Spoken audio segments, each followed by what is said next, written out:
India's biggest multi starrer గా వచ్చిన movie war 2. NTR, Hrithik Roshan నటించిన ఈ సినిమాలో కియారా అద్వానీ హీరోయిన్ గా నటించింది. బ్రహ్మాస్త్ర దర్శకుడు అయాన్ ముఖర్జీ దర్శకత్వం వహించాడు.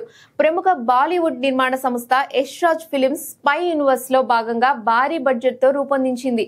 భారీ అంచనాల మధ్య ఆగస్టు 14న ప్రపంచవ్యాప్తంగా గ్రాండ్ గా విడుదలైంది వార్ 2. అయితే ఈ మూవీ బాక్స్ ఆఫీస్ వద్ద ఆశించిన విజయాన్ని అందుకోలేకపోయింది. భారీ టార్గెట్ తో రిలీజ్ అయిన ఈ యాక్షన్ థ్రిల్లర్ బాక్స్ ఆఫీస్ వద్ద 300 కోట్లు వసూలు చేసినట్లు ట్రేడ్ వర్గాలు అంచనా వేశాయి. దీంతో నష్టాలు బాగానే వచ్చాయి. ముఖ్యంగా తెలుగులో భారీ నష్టాలు చూడాల్సి వచ్చింది.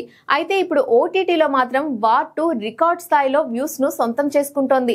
ఇటీవలే ఈ సినిమా నెట్ఫ్లిక్స్ వేదికగా డిజిటల్ స్ట్రీమింగ్ కు అందుబాటులోకి వచ్చింది. అయితే తాజాగా ప్రముఖ మీడియా సంస్థ ఆర్మాక్స్ అత్యధిక వ్యూస్ సొంతం చేసుకున్న చిత్రాల జాబితాలో వార్ 2 టాప్ లో ఉన్నట్లు తెలిపింది.